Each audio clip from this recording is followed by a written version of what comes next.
Hi, everybody. We're back for another mindset, Monday parent mindset. And today we're talking about how to set limits that stick.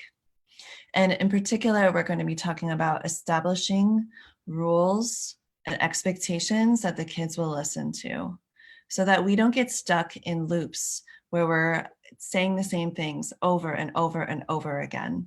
We really want to make sure that we have the kids on board with us so that we can, try to make the most of this time where we're all stuck in the same house under the same roof together, when we're doing things like juggling working from home and household responsibilities and possibly even childcare and homeschooling on top of that. And to be able to make the most of this time together, one of the things that needs to go smoothly is for folks to be on board about how daily life is going to look and what's going to happen in our day to day.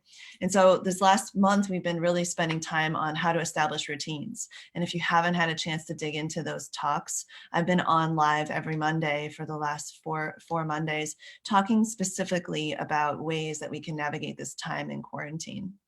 So I want you to go ahead and, if you're not already in the Raising Our Resilience parent group, head over there. If you're on the business page, if you're coming to this post on the business page, you could just go ahead and tap on Raising Our Resilience, hit join group and head over so you can have access to all of it. Now, what I want you to know is that it goes beyond just establishing routines. I mean, we can have the best routines laid out and our kids might not follow them. We can have all the best intentions, right? Of like, oh, I created this great art project to my child, and the next thing you know, they're smearing glue on the curtains, So even when we set up routines and we set up things, put things into place, it doesn't always mean that it's going to go smoothly. So today we're talking about how to get out of cycles of repeating yourself over and over again with very little listening happening, and how to get into more moments where you feel like you're on the same team, on the same page, kind of on board together about what it is that needs to happen next, what it is that is expected, what the rules and sort of family values are that you're establishing in your environment. And this is one part of a 3-part training. It was originally going to be a 3-day masterclass in a row this week, but what I'm going to be doing is hopping on this Monday, next Monday, and the Monday after to speak to this specific topic about setting limits that stick and creating more ease and harmony in these limit setting moments, more feeling of being on the same team. So last week, we went over some mindset pieces that would just really help us to kind of set the stage for better listening and cooperation. And the one that we're going to do a deeper dive on today is about getting clear. Now, I'm having a little bit of a challenge seeing comments right now. It's not refreshing as well as usual. So, but I would like to go ahead and if you are tuning in, just let me know what city you're tuning in from and the ages of kids that you serve, whether it's in a capacity as an educator or as a parent. Let me know. I'd like to hear. And one limit that you find yourself having a hard time setting, getting the kids on board with, and I have a hot tip about that. So we're going to be workshopping through one limit today. And the reason why is I want you to pick something. And I used to do this with my coworkers all the time, because imagine we had 48 kids, 4 teachers, 36 kids, 3 teachers, 24 kids, 2 teachers, right? We had a lot of kids and a lot of rules and expectations to establish. So what I want you to do is think about, and this is always a good sign that it's time. It's time for you as a parent to maybe shift your approach because something's breaking down. It's always a sign you are finding yourself having to monitor the activities of your child, whether it's like the cleaning up, or it's how they handle scissors, or it's how they treat their sibling while they're playing. If you find yourself repeating the same reminders over and over and over again, something's breaking down about that. So that's the limit that I want to workshop with you right here in this training, in this Monday mindset training. Okay. So I'm hoping that you're able to see this streaming into the group. On my view right now, it's kind of frozen, but I'm going to keep going. I know that it is streaming in the business group, so we'll keep the business page. So we'll keep going for that as well. And so the workshop, the limit you would be picking is when you repeat yourself over and over again, and something's breaking down. So for example, If you are walking up to your kids and saying, don't touch that, don't touch that, don't touch that. Oh, remember I told you don't touch that. Why are you touching that again? I told you not to touch that. That's off limits. Don't touch it, right? And you're finding yourself saying it over and over and over again, then that's a sign that something, you're not on the same page, right? It's also, let me just have a human moment with you, and supremely frustrating when you feel like you have shared what it is that the child should be doing or not be doing, and they're not following along, they're not listening. Yeah, really frustrating. And if you hear that, just say, I hear you. That's frustrating. And I want you to tune into that feeling of frustration, because that's the feeling that we are going to be addressing and trying to prevent these moments from being so frustrating. So go ahead and think about what is a limit or a reminder. You could even think of it as that you just keep giving over and over again. And it seems like if you're not there to remind them, there's just no way they're going to do it, or they're going to follow the rule or expectation. Okay. I really want you to think about that. So please write in the comments, whether you're on the business page or if you're in the Facebook group, write in the comments, what limit are you trying to set that you're finding yourself repeating yourself over and over again? Just go ahead and name it, put the exact words of what you've been saying, because I want to help you with that today. What exact words are you saying? Are you saying, don't touch that? Are you saying, remember to share? Are you saying, clean up? Why didn't you clean up?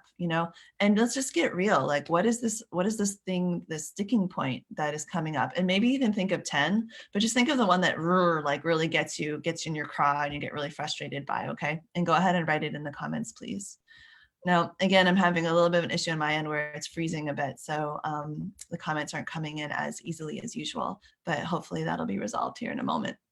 But just for me to know, go ahead, and for you to just, I want you to put the actual words down, because what we end up doing, and I did this in the classroom over and over and over again, is I would say these words, and I just couldn't see, like, I couldn't even perceive like what it was I was even saying. I just knew that I was frustrated. I wanted something. They weren't listening. So Crystal is saying in the business page, stop screaming.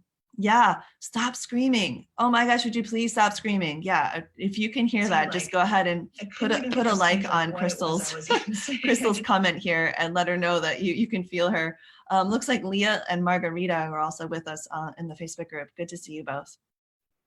So stop screaming. We'll start with that, Crystal. We'll start with yours.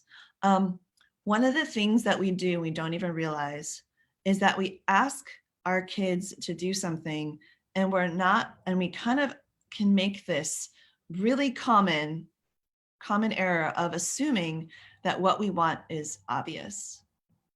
And stop screaming is obvious, right? It is. The other thing that, but let me dig into that with you, Crystal, a little bit, okay? That we assume that what we want is obvious. And the other thing that we can do is that we can ask for what we don't want instead of asking for what we do want, okay? So let's use stop screaming as an example. And I'll even back up and use one that is a kind of a classic, which is don't run, okay? It seems really clear. And we can assume that it would be obvious that when we say don't run, it means use your walking feet, slow down, be careful. This is not a running area. We need to walk here. In our family, we walk inside during quiet time, maybe not all the time, right? So we're stuck inside all the time. And what we can assume that when we say don't run, it's obvious that we want them to use we want them to walk, and that we want them to notice that it's quiet time and notice that when they're running that they're around dangerous objects, right? So we can switch. Yeah, Crystal, really good job. You already took the step. Taking it from naming the thing we don't want and assuming that it's obvious what we do want from them, which would be stop screaming, right? Moving it to, can you please speak a little nicer to your sister? Which is so much more concrete, right? We're talking about the words that stand out there is speak and nicer and sister. So that instead of stop screaming, they have something they can do. Because what do you hear when you say stop screaming, stop screaming, stop screaming? You hear screaming, screaming, screaming. And then maybe you start to scream, stop screaming. And it really gets, layered, right? And contradictory. So beautiful job. Way to turn that around, Crystal, to get clear, specific language. Can you please speak a little nicer to your sister? Yeah. And sometimes I even like to frame it like when we're inside and sharing our toys, it's really important that we speak nicer to each other and we were as kind as possible. And so if you can sit together, and this is kind of going into the limit setting, if you can be in this room together and speak nicely to each other, where you're not yelling but you're using a calm voice, where when you want something, you ask for it instead of grabbing. See how I'm giving them, you're giving some examples, where when you need something from mama, you remember to put your hand on my hip, or you remember to say, mommy, can you help me? In a calm voice, remember, a calm voice, a soft voice, a lower volume, then you can be in this room together and we can keep doing the activity. Yeah, does that sound good to everybody? So you see, I'm already trying to get them on board with it, but listen to the language I'm using to get them there, right? And then on the other side of it, which is what we're going to talk about next week, is being able to offer some choices there, right? And saying, because if not, then it looks like we need to take a break from this activity. It's up to you. And you turn it back over to them. And there's a whole art to doing that. But let's make sure that we continue to go down this road of using specific language and not assuming that the kids know what we want. Okay. And this may be an area that you're strong in. And if you are, go ahead and write out a few things that you say, that you're really carefully choosing your words to make sure you're as specific and concrete as possible. Share them in the comments. Let us learn from you too. I've got Lynn Tan here in the Facebook group, also joining in with us. So good to see you, Lynn. Hi. So Lynn, Leah, Margarita, we have a few folks also watching on the business group. Tell me, what are some limits that when you try to set, what limits do you find yourself, sorry, I have to just do this. What limits do you find yourself saying over and over and over again, like these requests, these reminders? Crystal was the first to jump in and say, stop screaming. Another one I gave an example of is like, don't run. And instead it's use your walking feet, right? I'll just keep rolling with ones that I've heard until I get some more in the comments. But if you want some direct workshopping on your specific limit, do put it in the comments so I can help you. Even if you're watching the replay, I'll be coming back all week and helping you. Okay. So go ahead and write the words that you say that you find yourself repeating. So another one I would have, which is really tough and present right now for a lot of parents, is helping the kids stay focused on their work, on what's in front of them.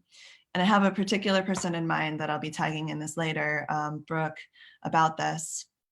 So, which is, they have a task in front of them, whether it's to brush their teeth and go potty, which is like a basic morning routine, right? Or for some of us who are doing homeschooling, it's the art project in front of them. It's the, hey, this is the activity I'm settling you into so I can go get some housework or some work done, right? Some occupational work done. And they're not able to focus. And so we might say like, we might say something like, don't get up, don't get up. Don't get up, like you might say something like, why are you over here? Don't come over here. Don't come over here. Don't interrupt, right? And I'm basically saying, walk over here, come over here and interrupt over and over and over again. And they're like, oh, sounds great. It's exactly what I want to do, right? Well, there's ways you can anchor them into activities. And I highly encourage you go into the Facebook group, go back to some of those boredom busting ways to kind of anchor kids into activities and create co-working time, which will definitely address this proactively. But again, coming to this, not assuming that they know what you want and being as specific as possible, it would sound something more like asking for what you do want, right? Please go back to the table. Remember that you have a project. Can you show me the next thing you're working on? Things like that, right? Focusing their attention on what it is. Can you show me what's next? Yeah. And remember, you're going to stay at the table. It's not, don't come over here. It's remember, you're staying at the table right now. You're going to stay right here. You're going to stay right here until maybe the timer goes off, or until I come in, or until you finish these 3 drawings. You're going to stay right here. And remember, if you need something from mommy, or you need something from daddy, you can come over and put your hand on my shoulder, okay? Or knock softly on the door, okay? Remember, those are the things we are doing, yeah? So notice I'm bringing them back to what I do want, and I'm being specific and clear. I didn't say, let me know. I said, come put your hand on my shoulder. I didn't say, tell me you need me. because they could yell from across the room, right? It's like knock softly on the door. So do ask for what you do want. Okay. Lynn's got one. Oh yeah. Okay. Hi. Yeah, a quiet moment. I'm glad you're sharing it with us, Lynn. It's nice to have you here. We get to be together for a moment. She says, put your toys back. Yeah. Okay. Put your toys back. So the thing that I like about what you're off to a good start there, Lynn, is that you are asking for what you want. Put your toys back. Yeah. Instead of don't leave your toys out, which sounds like leave your toys out. So put your toys back. And she was saying, oh yeah, and it gets harder with siblings, right?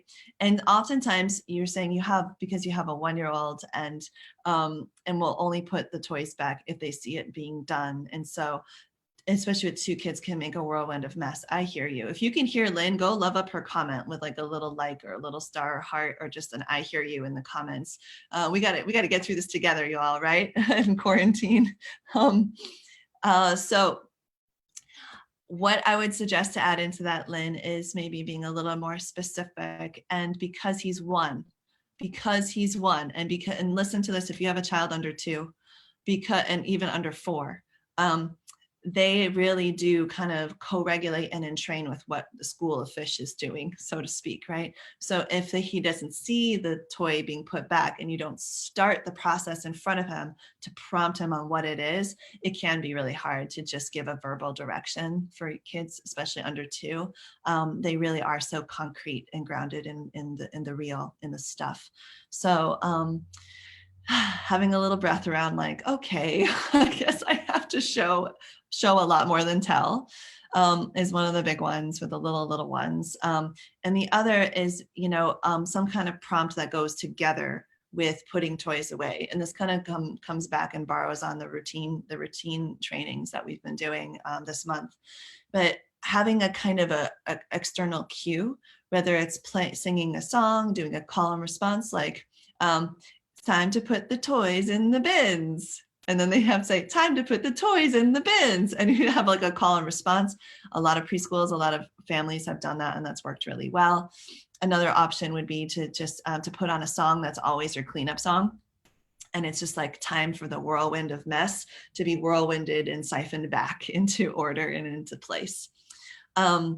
And using the specific language of it's time to pick up the toys with your hands and put them in the bin on the shelf right here, like this. And you show them and you could say, your turn, right?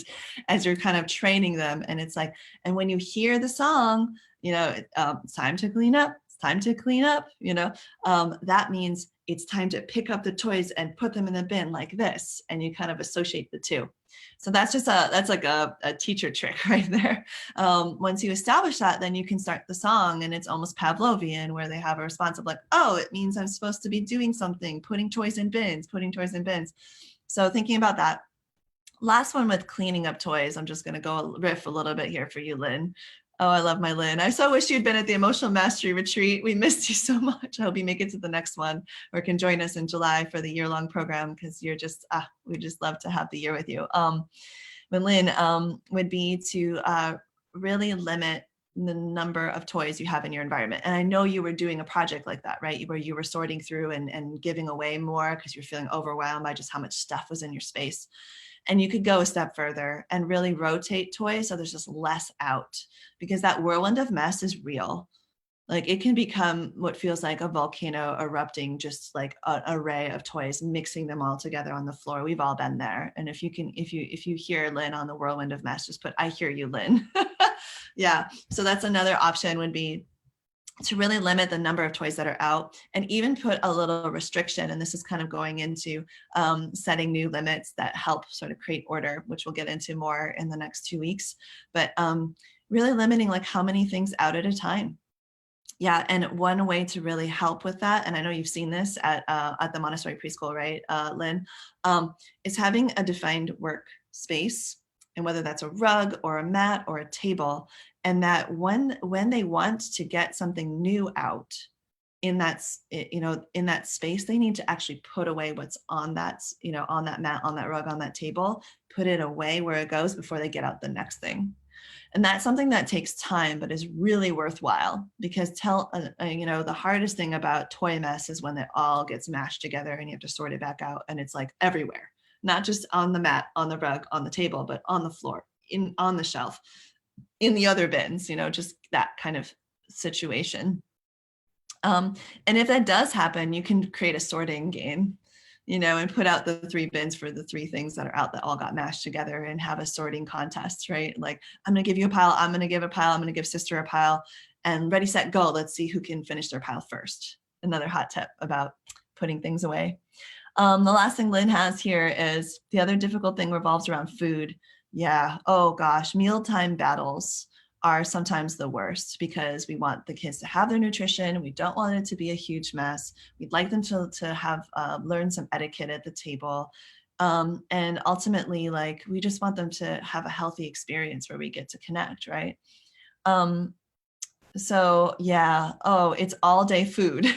If you can relate to that, please, like Lynn's comment, just like I'm going to right here, and just notice that this is so true. It's just all a continuous stream of food, even for ourselves, right? Like, we're not getting those like, grab something at the workplace lunch, or somebody brought bagels that day. Like, we're just constantly providing the food over and over and over again for ourselves and for the kids.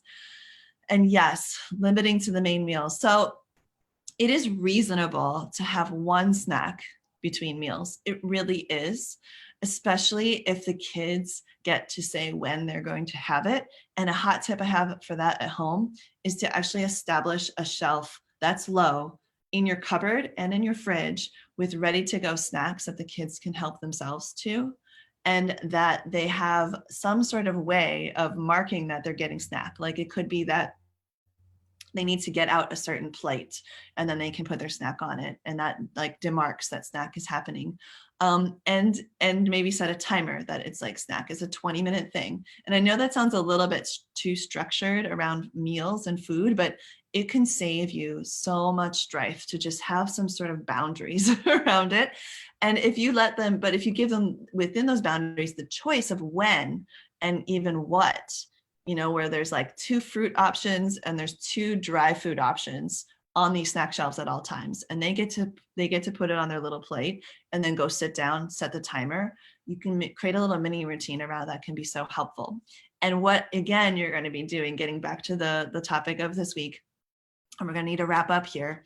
What you're going to be doing is being specific about what it is that they need to do in order to have access to those snacks. And so I love the self-serve option, but being really clear about sort of what is the procedure. And sometimes kids show up and, like you're saying, he ate half a bar of butter and 4 bananas on the table. Oh my gosh, Lynn. So there's going to be quite a bit of training going on here. And if you're on the Facebook business page, you're going to need to head over to my parent group to watch the rest of the training. So go ahead and hit join group and apply to join, and we'll get you over here so you can watch the training and the replays and all the other good stuff that we've got going on. So I'll see you later. Bye for now. So as we're thinking about setting them up for success and being clear and being specific, something that always comes to mind here is about how much we can have the best intention and set things up, but not take that time out for training that includes really clear and really specific directions. And the younger they are, the more we need to actually show them and practice through the steps of the procedure that we're setting up.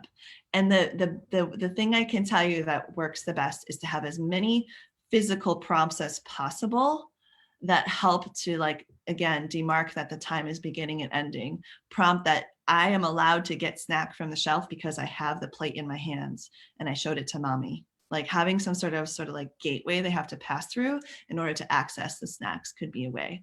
And it could be that you don't leave it on the bottom shelf because maybe developmentally they're not ready and you don't have it laying out. Maybe it's something that you have up high And when they show you by bringing the plate to you that they would like some snack, and you can say, okay, this is your one snack before lunch. Yes, get confirmation. Then you can bring the things down and let them choose, and they can load up their plate and bring it to a place where they sit with a timer. That's like just a mini routine that could save you so much work, Lynn. And be really clear of like, instead of don't touch the timer, it's mommy sets the timer and touches the timer, and you get to see it. Do you get to touch it? No, you get to see it. As a matter of fact, I'm going to have the timer over here by me. So when it goes off, you'll hear it, and we'll know that it's time for you to put your plate away. It's amazing how this can work. With a 1-year-old, it's a little trickier, but it's starting to introduce this idea that there are boundaries, there are steps that happen. And if you can get into just a little groove, a little routine, that would be wonderful. So as a wrap up, I would love to hear from you in our parent Facebook group. This is our nice little community that we've created here. Tell us exactly what exact words you're going to use for the next limit that you want to set, whether it's something that has been ongoing and you want to just take another go at it, like Lynn, you're talking about the food piece or the cleaning up piece. Putting that into words. What are the clear, specific words where you're going to ask for what you do want, being as concrete as possible? Just like Crystal had said, went from stop screaming to please ask your sister in a nice way, right? And then we would even maybe give the words as an example so that they can have an example of what to say. I keep hearing you say, "La," and screaming at her. I think, are you trying to say that you would like her to stop grabbing your toy? And always addressing the emotional needs. If they need a cool down break and then come back, great. And then after that cool down, you can take some time to teach them. Another piece that we'll be going over in the future. So go ahead in the comments, let me know, what are the specific words you could say to your child? So for example, instead of don't run, it could be please use your walking feet. Instead of stop making a mess, it could be please keep your toys on your table. Please keep your toys on your table. And if they're young, let's remember these little pieces that are on the floor. Remember, they need to be on the table, and you can show them. Go ahead and write in the comments the exact words that you are going to be saying to your kids. I'll also write in a few examples as we get off the training here. And I just want to acknowledge that we were supposed to be doing a drawing for the contest right now. And because I had some family matters come up, not only do I not have the contest winners ready, but I also was not able to do the 3-day setting limits session this week, and we had to move to this format. So what I'll do is I'll get that ready and go ahead and post up another video where I pull the drawings, the winners, and then I'll make sure to tag everybody who played in that post so that you can find out who the winners are. We're going to be having another contest for Mother's Day. So if you missed out on this one, look for that post coming up for Mother's Day. We're going to talk about one image that captures what it means to be a mom right now, and or a dad, and or a caregiver, not necessarily just for moms, but particularly for moms. And we'll have a whole nother round of contest prizes to play for then. And we're going to continue to come here on Mondays at noon. So please keep tuning in so you can learn more about setting limits. We're going to go over the next 2 keys over the next 2 weeks. So you're going to want to keep tuning in for those. And, private message me. Let me know if there's something that is really getting in the way of you being able to set limits, especially around having clear language or following through in the moment. If you're getting pushback and power struggles, message me, let me know what's going on. And I'd love to support you, or even throw up a post with a question, and let's get some conversation going. I'll also be sharing some of the things that folks shared with me in their registrations of what's been really hard during quarantine.